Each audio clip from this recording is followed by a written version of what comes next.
Olá, meus amigos, tudo bem com vocês? Vamos dar sequência aqui então a essa série que nós estamos fazendo. Quem é o verdadeiro Jesus da Bíblia? Um ser eterno ou um ser criado que teve princípio e origem?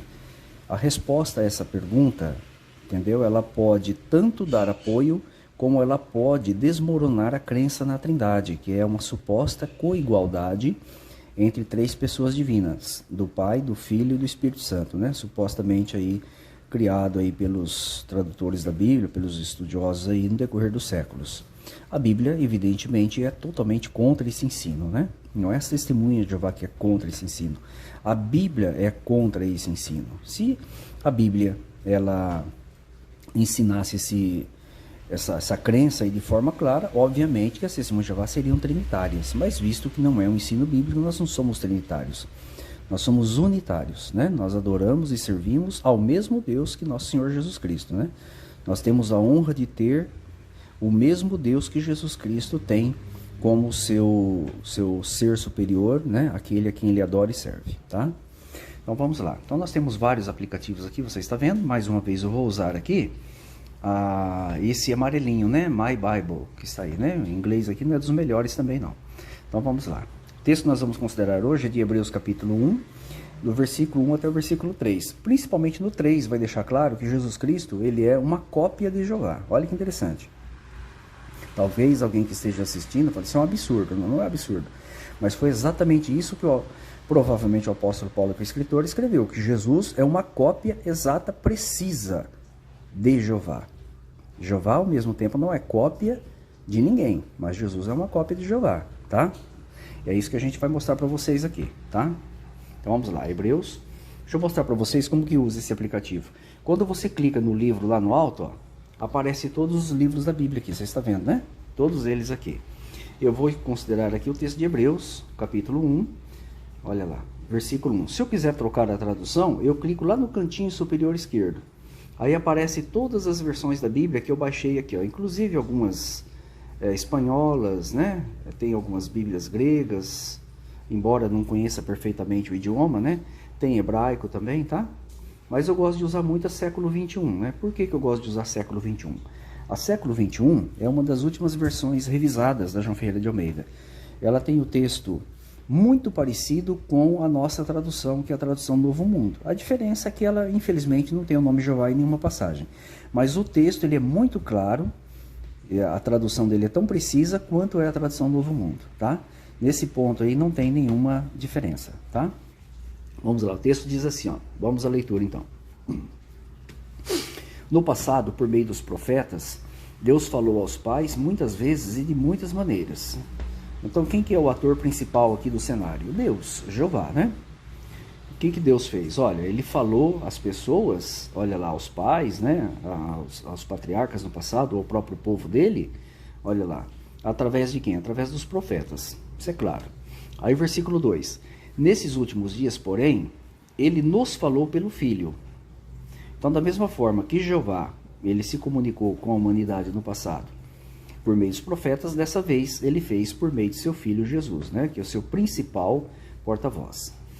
Aí o texto continua, a quem designou herdeiro de todas as coisas, olha, e por meio de quem também fez o universo.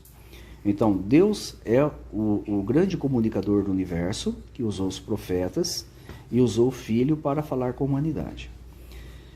Aí, diz que no final, ele fez o universo. E por meio de quem ele fez o universo? Né? Quem que foi o agente intermediário da criação? Olha lá, o Filho, olha, por meio de quem também fez o universo. Então, o Filho, aqui no caso Jesus Cristo, ele é o agente intermediário da criação, e não o Criador. Lá em Provérbios, que nós consideramos algumas semanas atrás, deixamos claro que Jesus Cristo estava ao lado de Jeová na criação, como artífice, como aluno, né? Alguma coisa nesse sentido aí, está lá em Provérbios 8:30. Está num dos vídeos anterior a esse aqui, tá bom? Agora nós vamos para o versículo 3, está no centro da tela aí, ó, de fora a fora. Ele é o resplendor da sua glória e a representação exata do seu ser. Olha que interessante. Jesus Cristo, ele reflete a glória de Deus. É o que o texto está dizendo aí, isso, é o resplendor da glória de Deus. Aí diz, na sequência, representação exata do seu ser. Essa expressão representação exata significa uma cópia exata, uma cópia perfeita de Jeová. Exatamente isso eu vou mostrar para vocês. Sustentando todas as coisas pela palavra do seu poder, e tendo feito a purificação dos pecados, assentou-se à direita da majestade nas alturas. Desculpem. Quem é a majestade? A majestade, obviamente, aqui se trata do Deus Supremo Jeová, né? Mas vamos aqui, nessa parte da representação, vamos pegar aqui uma Bíblia grega, que tem um dicionário para a gente ver o que significa essa representação exata. Vamos pôr aqui mais um. Opa, fiz errado aqui. Deixa eu voltar. Volta século 21, coloco mais uma, olha lá.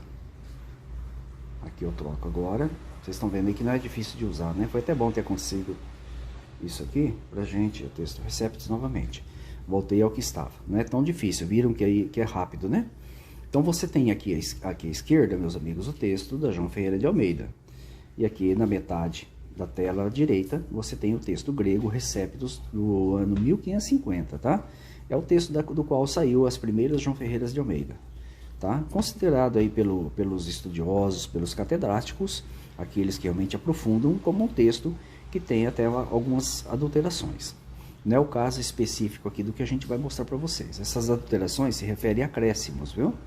Tá bom? Então vamos lá, não é o caso aqui. Então vamos lá. Versículo 3, você tem de um lado e tem do outro, né? Eles estão mais ou menos alinhados aí. A palavra, onde em português está a representação exata, à direita é a última aqui que está na linha 3, ó, character. Alguns leem caráter, né? A questão da pronúncia aqui é o menos importante, mas sim o significado que a gente quer apresentar para vocês aí, ó. Eu vou clicar nela, às vezes a gente apanha um pouquinho, viu? Olha lá, cliquei nela, ela vai abrir agora, abriu. Aí à direita agora, você tem o dicionário resumido de Strong, tá? Então diz que character é o que? A partir do númerozinho 1 aí, ó, diz o que?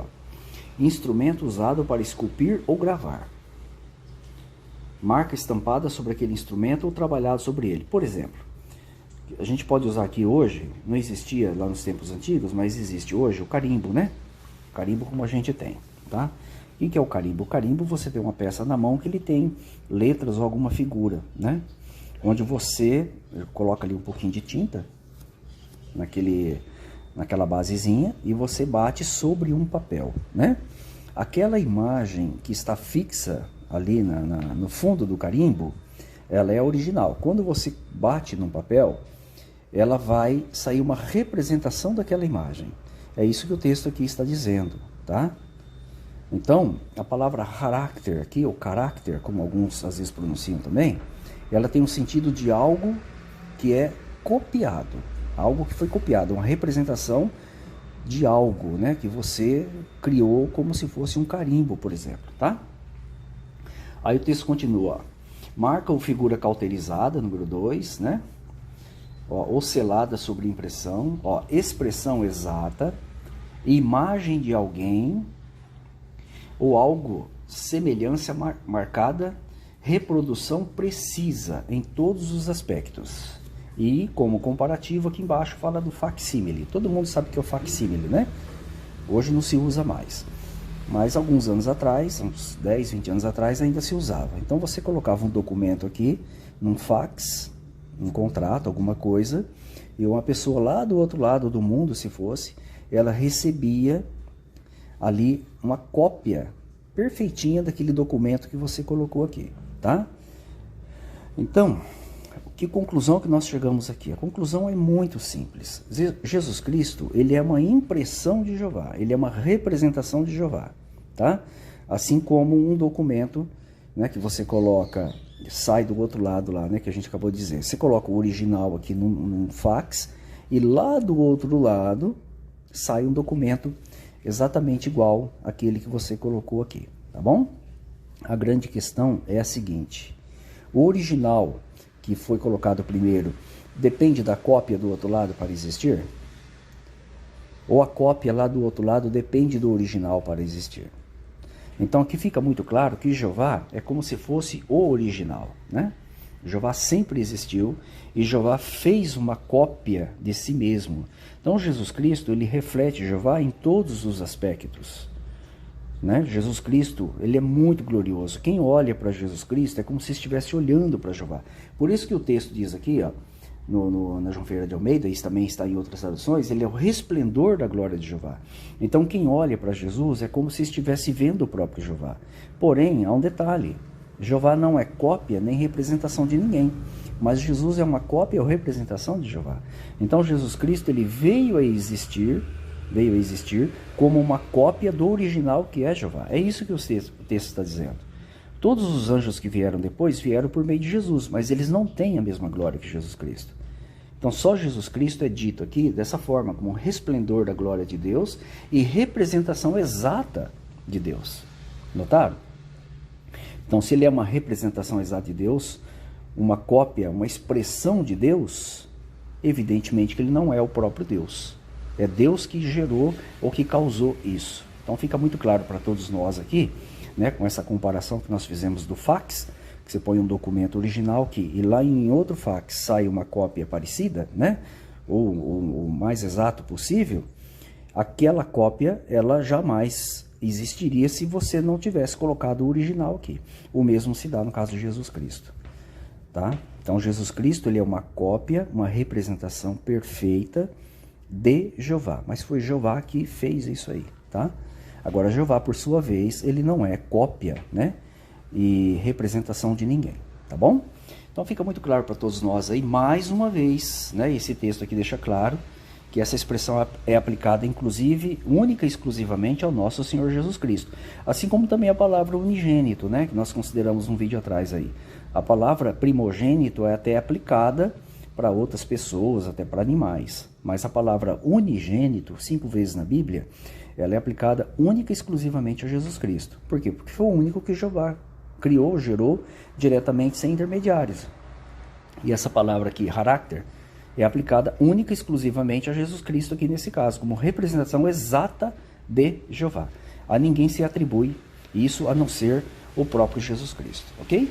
Então fica claro mais uma vez para nós nesse quinto vídeo que Jesus Cristo, ele é uma cópia precisa, exata, perfeita de nosso maravilhoso Deus Jeová, mas não é o Deus Todo-Poderoso e nem o próprio Jeová. Fica muito claro isso para nós.